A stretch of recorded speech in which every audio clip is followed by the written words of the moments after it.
नमस्कार दोस्तों, मैं अक्षय कुमार स्वागत करता हूं आप सबों का हमारे अपने YouTube channel mission board exam में। दोस्तों, यदि आप हमारे चैनल पर नए हैं तो सबसे पहले आप हमारे चैनल को सब्सक्राइब कर लें। क्यों कर लें? क्योंकि इस चैनल पर बोर्ड से रिलेटेड सारे सब्जेक्ट के वीडियो अपलोड किए जाते हैं। तो अगर आप बोर्ड के स्टूडेंट्स हैं तो आपको इस चैनल को सब्सक्राइब जरूर करनी चाहिए और बगल में घंटा जरूर दबाइएगा। मेन चीज़ वही है, घंटवा नहीं दबाइएगा तो वीडियो डालेंगे आज, मिलेगा आपको साल भर बाद। ठीक है, तो घंटा जरूर दबाइएगा। जो पहले से चैनल को सब्सक्राइब किए हैं उसके लिए तो बहुत बहुत धन्यवाद। अब बाकी चलते हैं अपने टॉपिक पर। दोस्तों, आज टॉपिक है, दूसरा पार्ट है संस्कृत का, जो आपका चैप्टर है पाटलिपुत्र वैभवम। दरअसल पहला चैप्टर जब मैं चैनल को बनाया था 2018 में ही मैंने चैनल क्रिएट किया था। इंटर का एग्ज़ाम देने के बाद मैंने शुरू किया था ऑनलाइन पढ़ाना, बट किसी कारणवश मैंने छोड़ दिया पढ़ाना। तो अगर पहला चैप्टर में जो कुछ बाकी होगा उसको बाद में कवर कर देंगे, इसलिए मैंने सेकंड चैप्टर शुरू किया है। तो अगर आपने पहला चैप्टर नहीं देखा होगा तो मैं यहाँ आई बटन पे लिंक दे दूंगा, आप वहाँ से पहला चैप्टर का वीडियो वो देख सकते हैं। ठीक है, वो साल भर पुराना वीडियो है। अब शुरू करने जा रहे हैं, ये दूसरा चैप्टर है संस्कृत का। ठीक है, पाटलिपुत्र वैभव यानी पाटलिपुत्र की संपत्ति, पाटलिपुत्र का वैभव, इस पर हम लोग चर्चा करेंगे, बातें करेंगे, पाठ परिचय करेंगे। तो लीजिए, आपके सामने गोलघर प्रस्तुत है, जो बहुत गोलघर पटना का बहुत फेमस जगह है, अभी तक हमने देखा नहीं है। बिहार राज्यस्य राजधानी नगरम पाटलिपुत्रम सर्वेषु कालेषु महत्वम उदाहरयत। यानी क्या कह रहा है कि बिहार राज्य के राजधानी नगर जो पाटलिपुत्र है वो सभी कालों में क्या है, महत्वपूर्ण है, महत्व धारण किया हुआ है। यानी पाटलिपुत्र का बड़ाई कर रहा है कि पाटलिपुत्र जो है अन्य नगरों में सभी कालों में जो है क्या है, पाटलिपुत्र तो बिहार राज्य की राजधानी है ही ना, तो वो क्या है सभी कालों में, यानी कि सभी कालों में, यानी कि जितने भी मौर्य काल, अंग्रेज का काल जितना भी गया, तो सब में जो है पाटलिपुत्र महान स्थान, महान धारण किया हुआ है। अस्य इतिहास सार्ध सहस्र द्वय वर्ष परिमित वर्तते। इसका इतिहास दरअसल 2500 वर्ष जो है पुराना है। अत्र धार्मिक क्षेत्र, राजनीतिक क्षेत्रम, उद्योग क्षेत्रम चो विशेषण ध्यान आकर्षकम। यानी क्या कह रहा है कि यह जो यहाँ जो धार्मिक क्षेत्र है पाटलिपुत्र यानी पटना में, जो भी धार्मिक क्षेत्र, जैसे सिख का गुरुद्वारा है गुरु नानक जी का, और कई सारे धार्मिक क्षेत्र होंगे हिंदू मुस्लिम हर तरह के।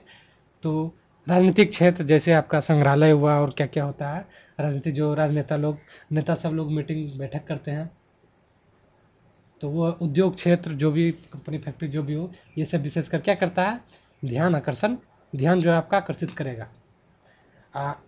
वैदेशिका यात्रिना मेगास्थनीज फाइयान वेनसोंग इत्सिंग प्रवृत्तया पाटलिपुत्रस्य वर्णनम स्व स्व संस्मरण ग्रंथेषु चक्रो। यानी क्या कहता है, जो विदेशी यात्री आते हैं घूमने के लिए, टूरिस्ट, वो क्या है, जैसे मेगास्थनीज है, ये भी एक टूरिस्ट है, फाइयान ये चीनी यात्री हैं, वेनसोंग इत्सिंग ये सब कुछ जो है विदेशी यात्री जो भी पाटलिपुत्र के जो भी घूमने के लिए आए थे पाटलिपुत्र, उन्होंने क्या किया है, पाटलिपुत्र का वर्णन किया है। अपने अपने जो भी अपना अपना जो ग्रंथ लिखा हुआ है, सबने, सबका अपना अपना ग्रंथ है, तो सब अपने अपने ग्रंथ में पाटलिपुत्र का वर्णन किया हुआ अपने हिसाब से। ठीक है, पाठे अस्मिन पाटलिपुत्र वैभवस्य सामान्यो परिचयो वर्तते।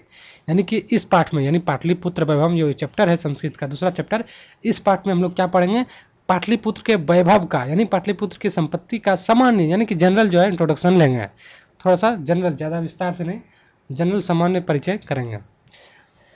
तो चलिए शुरू करते हैं चैप्टर। प्राचीनेषु भारतीयेषु नगरेषु अन्यतमं पाटलिपुत्रम अनुगंगम वसत विचित्रम महानगरम बभूव। यानी कहता है प्राचीन भारतीय नगरों में जो श्रेष्ठ है पाटलिपुत्र, वो क्या है, गंगा के किनारे, गंगा के किनारे वसा है, वसत विचित्रम बभू, महानगर बभुआ, यानी बसा है। पाटलिपुत्र को महानगर कहा गया है कि ये महानगर, और कैसा महानगर है ये, प्राचीन भारतीय नगरों में, जो पुराना प्राचीन भारत, जो पुराना भारत था उस समय के जितने भी नगर थे, उन सभी नगरों में श्रेष्ठ ये पाटलिपुत्र जो है गंगा के किनारे, गंगा नदी के किनारे क्या है, बसा एक महानगर है, महानगर था, बबू पास्ट में है ना। तद विषय दामोदर गुप्तो नाम कवि कुटनीम ताख्य काव्य कथयति, यानी इस विषय में, किस विषय में, यानी पाटलिपुत्र का जो बड़ाई किया जा रहा है, पाटलिपुत्र का जो वर्णन किया जा रहा है, उसका क्या बोलते हैं, मतलब बड़ाई करना, बड़ा वाकई में पाटलिपुत्र बड़ाई के लायक है। तो इस विषय में जो है दामोदर गुप्त नाम का एक कवि है जो अपने काव्य में, कौन सा काव्य उनका, कुटनीम जो है, कुटनीम काव्य में इन्होंने इस चीज़ का वर्णन किया हुआ है कि प्राचीन जो है प्राचीन भारत के जो नगर थे उन सबों में श्रेष्ठ ये पाटलिपुत्र जो है गंगा किनारे बसा हुआ है। और इससे रिलेटेड जो भी डाटा था उनके पास, दामोदर गुप्त नाम का जो एक कवि था, वो सारा वो इन्होंने जो है सारा डाटा जो है इस काव्य में उन्होंने वर्णित किया है, कहा है। देखते हैं अगला क्या है, वो कविता श्लोक है। तो इस श्लोक के माध्यम से देखते हैं ये महोदय जो है, क्या है, कौन सा महोदय था, हाँ, दामोदर गुप्त नाम का महोदय कवि, इन्होंने इस श्लोक के माध्यम से क्या कहा है, देखते हैं। अस्ति महितल तिलकम सरस्वती कुल गृहम महानगरम नामना पाटलिपुत्रम परिभूत पुरंदर स्थानम। परिभूत पुरंदर स्थानम या इंद्रलोक के समान होता है पाटलिपुत्र नामना नाम, महानगर सरस्वती कुल गृहम ज्ञान का केंद्र, अब महितल तिलकम यानी पृथ्वी की भाल। तो क्या है कि पाटलिपुत्र नाम का जो महानगर है, पाटलिपुत्र नाम का महानगर क्या है, ज्ञान वो वैभव की दृष्टि से इंद्रलोक के समान है। पृथ्वी पर पाटलिपुत्र कहाँ स्थित है, पृथ्वी पर ना, पृथ्वी की ढाल, पृथ्वी की भाल है। तो पाटलिपुत्र नाम का महानगर पृथ्वी पर क्या है, ज्ञान का एक महत्वपूर्ण, ज्ञान और वैभव की दृष्टि से एक महत्वपूर्ण अर्थात इंद्रलोक के समान है।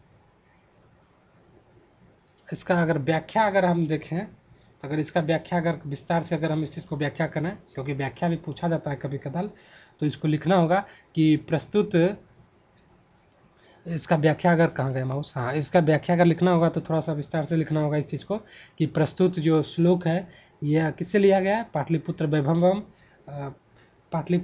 चैप्टर से लिया गया है। जो इस श्लोक को लिखने वाले कौन है, लेखक कवि दामोदर गुप्त नाम का जो कवि है वो इस क्या बोलते हैं, इस कवि कुटनीम काव्य में इन्होंने इस चीज़ का वर्णन किया है कि पाटलिपुत्र जो है ये क्या है, पाटलिपुत्र नाम का महानगर ज्ञान व वैभव की दृष्टि से जो क्या है इंद्रलोक के समान है। अर्थात इस चीज़ का वर्णन, यानी पाटलिपुत्र का वर्णन जो है महान खगोल शास्त्री जैसे आर्यभट्ट हुए, आपका हो गया चाणक्य जैसे विश्व प्रसिद्ध विद्वान पंडित जो है, इन सब ने इस चीज़ का वर्णन किया हुआ है सब अपने अपने ग्रंथ में। तो इसको थोड़ा विस्तार से वर्णन कर दीजिएगा तो वो हो जाएगा। बाकी पता नहीं अब व्याख्या वाला क्वेश्चन आता है या नहीं, हम लोग के समय तो आता था। चलिए हम लोग आगे देखते हैं। इतिहासे श्रूयते यत गंगायास्तीरे बुद्ध काले पाटलिग्रामा स्थिता आसीत, यानी कि इतिहास में सुना जाता है कि गंगा के किनारे बुद्ध काल जब भगवान बुद्ध के समय था उस समय पाटलिग्राम स्थित था। यानी इतिहास में सुना जाता है, हम लोग तो इतिहास में न सुनेंगे, हम लोग उस समय होंगे कि नहीं होंगे कौन देखा है। तो इतिहास में ऐसा सुना जाता है कि गंगा किनारे बुद्ध काल के समय पाटलिग्राम जो है स्थित था। बुद्ध काल के समय पाटलिग्राम नाम का एक गांव था जो क्या था, गंगा किनारे बसा था। वहाँ पर भगवान बुद्ध जो है कई बार आए थे। यह तो जो भगवान बुद्ध बहुकृत्या समागता, यानी कि वहाँ पर भगवान बुद्ध जो है अनेक बार आए थे। तेन कथितम आसीत यद ग्रामोऽयं महानगरम भविष्यति किंतु कलहस्य अग्निदाहस्य जलपूरस्य चो भयात सर्वदा आक्रांतम भविष्यति। यानी क्या कह रहा है कि उन्होंने ऐसा कहा था कि यह गांव जो है, कौन सा गांव, पाटलिग्राम नाम का जो गांव है यह आगे चलकर भविष्य में महानगर होगा, किंतु यह जो है जो है आपका क्या है, कलह मतलब कि समझिए कि लड़ाई झगड़ा युद्ध ये सब चीज़ है। और अग्निदाहस्य यानी अग्निदाह, जलपूरा से बाढ़ जैसी समस्याओं से क्या होगा, हमेशा आक्रांत रहेगा, हमेशा घिरा होगा। ठीक है। कालांतरेण पाटलिग्रामा एव पाटलिपुत्रम इति कथिता, कालांतर में यानी आगे चलकर बाद में पाटलिग्राम ही पाटलिपुत्र के नाम से जाना जाएगा, कहा जाएगा, पाटलिपुत्र के नाम से कहा जाएगा। बाद में पाटलीग्राम ही पाटलिपुत्र के नाम से कहा जाएगा, जाना जाएगा। चंद्रगुप्त मौर्य के काल में, यानी चंद्रगुप्त मौर्य के समय इस नगर की शोभा व्यवस्था जो थी, इस नगर की शोभा रक्षा व्यवस्था, ये क्या थी, शोभा और रक्षा व्यवस्था जो थी अति उत्कृष्ट थी, बहुत अच्छा था। यूनान राजदूत जैसे मेगस्थनीज स्वस्मरणेषु निरूपयति, यानी कि यूनान राजदूत जो मेगस्थनीज थे उन्होंने भी इस चीज़ का, किस चीज़ का, इसकी शोभा रक्षा व्यवस्था जो है, इस सब चीज़ का वर्णन किया है अपने अपने ग्रंथों में। सब जो है अपना अपना ग्रंथ लिख चुका है, तो सब में अपना अपना वर्णन किया है अपने हिसाब से।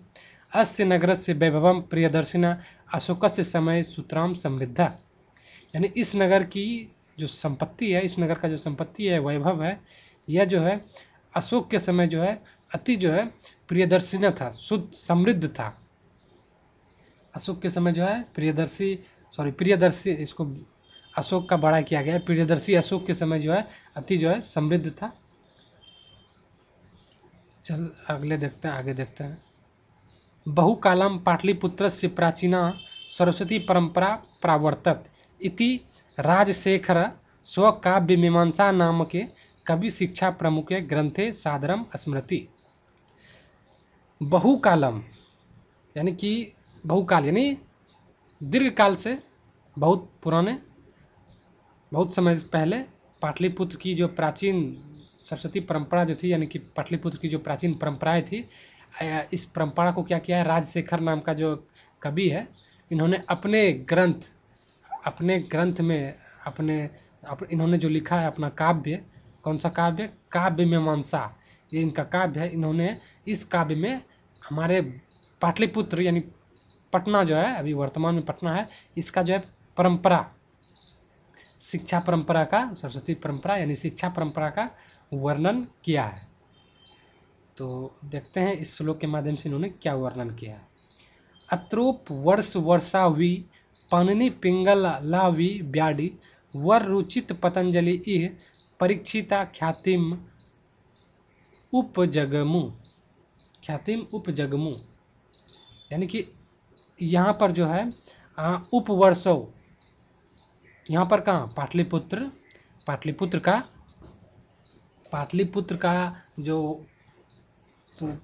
जो परीक्षित मतलब प्रेक्षण किया गया, उसके बाद ये ख्याति यानी प्रसिद्धि पाया, यानी कि वर्षो ही पाणिनि पिंगलो, उसके बाद ब्याडी, वररुचि, पतंजलि, ये सब महान विद्वान जो हैं, इन्होंने क्या किया, पाटलिपुत्र का परीक्षण किया, परीक्षित कर तब जो है यह जाके प्रसिद्ध हुआ। इससे नहीं पाटलिपुत्र प्रसिद्ध है, रियलिटी में ऐसा चीज है, और इस चीज का प्रूफ जो है प्रेक्षण किया है इन सभी महान विद्वान पंडित ने।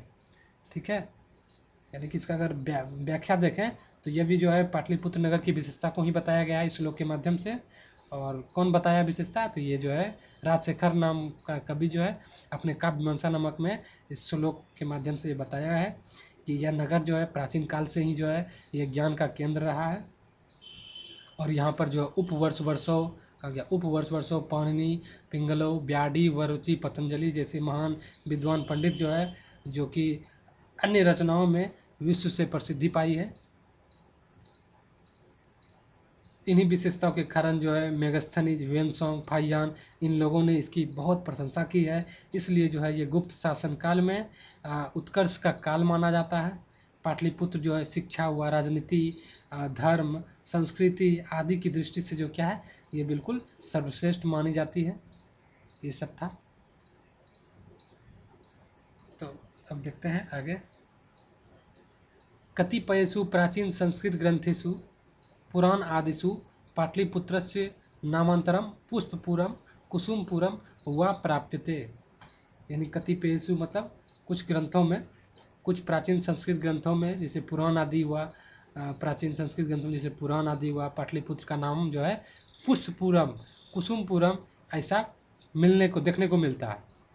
कहा गया है कि कुछ ग्रंथ जैसे कि आपका संस्कृत ग्रंथ हुआ, पुराण हुआ, इस सब में जो है पाटलिपुत्र का नाम जो है क्या देखने को मिलता है, पुष्पपुरम और कुसुमपुरम जैसे नाम देखने को मिलता है। अनेन ज्ञायते यत नगरास्य समीपे पुष्पानां बहुमूलम उत्पादनम भवति स्म, यानी क्या कहता है, अनैन ज्ञाते, यानी कि इससे जो है ज्ञात होता है कि नगर के समीप जो है फूलों का बहुत मतलब कि बृहत रूप से उत्पादन किया जाता था। पाटलिपुत्रम इति शब्दोऽपि पाटलपुष्पाणां पुत्तलिकार रचनाम आश्रित्य प्रचलिता, यानी क्या कहा जा रहा है कि ये पाटलिपुत्र शब्द जो है, पाटलिपुत्र शब्द ये पाटल नाम का जो पुष्प, गुलाब फूल होता है शायद, हाँ पाटल पुष्प जो है इसी पाटल पुष्प नाम का आश्रय लेकर रखा गया। इसी से मतलब कि इसी के आधार पर जो है पाटलिपुत्र नाम रखा गया। और इसकी जो है आपको प्रूफ जो मिलेगा पुत्तलिका रचना में इस चीज़ को दर्शाया गया है। शरत काले नगरे अस्मिन् कौमुदी महोत्सव इति महान समारोह गुप्त वंश शासन काले अतीव प्रचलिता,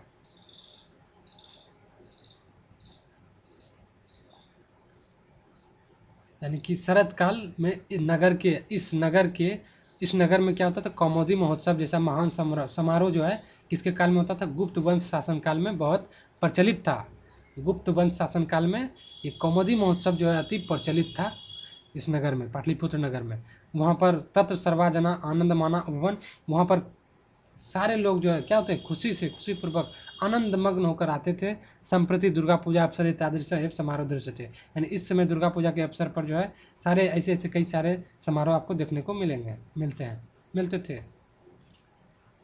अब बाकी वीडियो ज़्यादा लंबा ना हो जाए इसलिए मैंने कट कर दिया। बाकी मिलते हैं अगले वीडियो में। ये वीडियो अच्छा लगा तो लाइक कीजिए, दोस्तों के बीच शेयर कीजिए और कमेंट जो है आप ज़रूर कीजिएगा कि वीडियो आपको कैसा लगा। कोई अगर प्रॉब्लम हुआ, कोई हमसे मिस्टेक हुआ तो आप मैसेज कीजिए, क्योंकि हम उसमें सुधार करेंगे।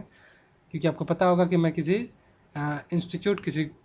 आपका कोचिंग इंस्टीट्यूशन इस सब से अटैच नहीं हूँ। सिंपल अपने घर में खुद पढ़ता हूँ, खुद सीखने की कोशिश करता हूँ, उसके बाद आपको सिखाने की कोशिश करता हूँ। इसके अलावा हमें कोई रुचि नहीं है टीचिंग लाइन में, ठीक है ना। तो मिलते हैं अगले वीडियो में, तब तक के लिए धन्यवाद।